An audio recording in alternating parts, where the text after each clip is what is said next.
தேவ பிள்ளையே, children of God, தீர்க்க தரிசனங்களை நாம் கேட்கிறவர்களாய் மாத்திரம் அல்ல, we should not be the people who listen to the prophecies alone.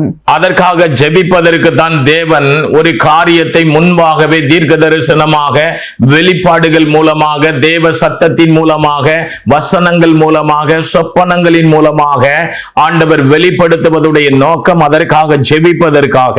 Why God is revealing these prophecies earlier before it is getting fulfilled, not to just keep quiet but to pray. That is why God is revealing through dreams, visions, through His word, through His mild voice. So we have to pray for this. மத்தேயு 24வது அதிகாரத்திலே தெரிந்து கொள்ளப்பட்டவர்கள் நிமித்தமாக வரக்கூடிய அழிவுகள் குறைக்கப்படுவதற்காக அவர்கள் ஜெபிப்பதற்காக தேவன் இந்த காரியங்களை வெளிப்படுத்துகிறாங்க. Jesus said in Matthew 24, due to the elect people, that is the chosen people of God, you should pray for this, and we should pray and get these destruction to be reduced. Only for this reason it is mentioned in Matthew 24. கடந்த சில மாதங்களாக cross டிவியின் மூலமாக கொடுக்கப்படுகிற தீர்க்க தரிசன எழுப்புதல் செய்திகளை கேட்டிருப்பீர்கள்.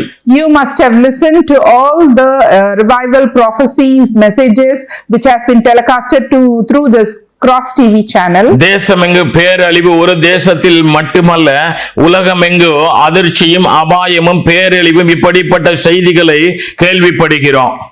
There is disaster and destruction to the whole nation, not to one nation but to the whole world. There is destruction, disaster, danger, warning, all such things we are hearing in the news channels. இதனாலே ஒரு தேசத்தில் மாத்திரமல்ல முழு உலகமும் புலம்பிக் கொண்டிருக்கிறது. Due to this, not just one nation but the whole world is mourning. நாம் நினைப்பது போல ஏதோ ஒரு தேசத்திலே நடந்து கொண்டிருக்கிறது என்று அல்ல. As we think it is not the destruction and disaster which is taking place in one nation. முழு உலகமும் இன்றைக்கு தத்தளித்துக் கொண்டிருக்கிறது. But the whole world is trembling nowadays. மேகங்கள் நிறைந்து மலைக்கு கூடி குவிந்து நிற்கிறதை அதைத்தான் இப்ப சொல்லுகிறாங்க. மேக வெடிப்பு என்று என்ன செய்கிறாங்க சொல்லுகிறாங்க. சில நேரங்களுக்குள்ளே என்ன செய்கிறது, மலை கொட்டி தீர்ந்து ஜனங்களுடைய இயல்பு வாழ்க்கை அநேக பகுதிகள் இழந்து போகக்கூடிய காரியங்கள் என்ன செய்கிறது உண்டாகிறது. இது வருவதற்கு ஏதுவாக மேகங்கள் கூடியிருக்கிறதை ஆண்டவர் என்ன செய்தாங்க காண்பித்தாங்க. 2023 இந்த மலை அழிவுக்கு பின்பாக, after the destruction due to rainfall in the year 2023, 2015 விட 2023 விட இப்ப வரப்போகிற, இப்ப 2025 ஆண்டவர் காண்பித்திருக்கிறாங்க, இனி வரப்போகிற ஒரு மலையினுடைய அழிவு இதை விட கொடியதாக இருக்கும் என்று ஆண்டவர் வெளிப்படுத்தி இருக்கிறாங்க. God revealed to me that there will be a worse destruction in the year 2025 which has already been affected in the year 2015 and also in 2023. In upcoming years there will be more destruction due to rainfall.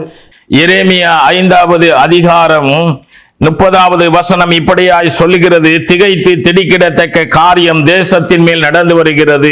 Jeremiah chapter 5 verse 30 says, an appalling and horrible thing has happened in the land.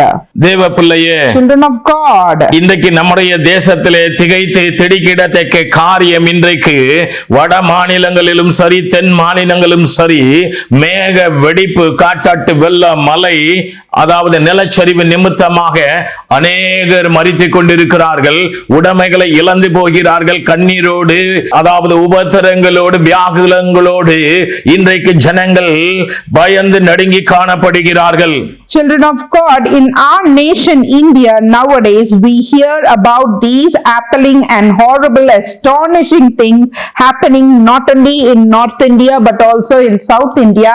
There has been cloudburst, flash flood and heavy rainfall and landslides. Due to this, the people are mourning, they are shedding tears and they are in great distress. தேவ பிள்ளையே, எரேமியா 8வது அதிகாரம் 15வது வசனம் இப்படியாக சொல்லுகிறது: சமாதான காலத்திற்கு காத்திருந்தும் பிரயோஜனமில்லை, ஆரோக்கிய காலத்திற்கு காத்திருந்தும் இதோ ஆபத்து. Children of God, Jeremiah chapter 8 verse 15 says, "We looked for peace, but no good came, for a time of healing, but behold terror." தேவ பிள்ளையே, Children of God, இன்றைக்கு இந்திய தேசத்திலே மழையின் நிமித்தமாக ஒரு பேரழிவு நடந்து கொண்டிருக்கிறது.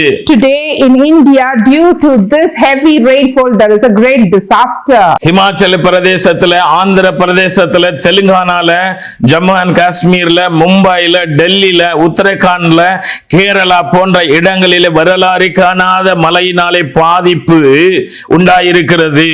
In India, in Himachal Pradesh, Andhra Pradesh, Telangana, Mumbai, Delhi, Uttarakhand, Kerala, in all these states, there is great destruction and disaster due to heavy rainfall. வாதைகள் புரண்டு வருகிறது. Plagues are coming towards us. நாசத்துக்கு மேல் நாசம் வருகிறது. Destruction over destruction.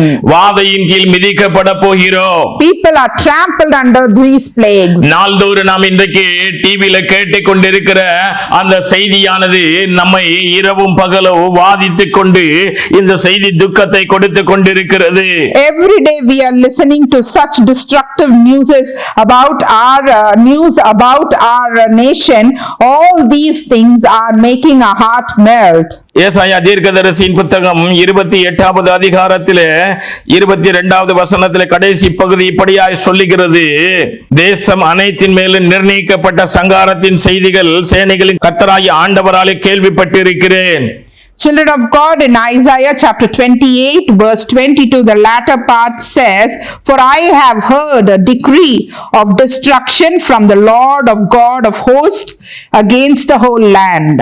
தேசம் அனைத்தின் மேலும் நிர்ணயிக்கப்பட்ட சங்ககாரத்தின் செய்தியானது சேனைகளின் கர்த்தராலே நான் கேள்விப்பட்ட எனக்கு தேவன் இதை ஆண்டவர் சொப்பனங்களின் மூலமாக, தரிசனங்களின் மூலமாக, வசனங்களின் மூலமாக, சத்தத்தின் மூலமாக, எழுத்துக்களின் மூலமாக தேவன் இந்த காரியங்களை வெளிப்படுத்தினவைகளை இன்றைக்கு தீர்க்க தரிசனமாக பேசி பதிவிடுவதற்காக தேவன் செய்திருக்கிற அந்த கிருபைக்காக, அதாவது தேவ பிள்ளையே, நாம் கேட்கிறவர்களாய் மாத்திரம் இருந்து விடாதபடி இது ஜெபிப்பதற்காக. For I have heard a decree of destruction on the whole land from the Lord God of hosts, not through just vision and dream, but also through mild voice from his word. All this God spoke to me earlier, and I am giving this as a prophetic message to you people, not to just listen to it and keep quiet, but just start praying for this.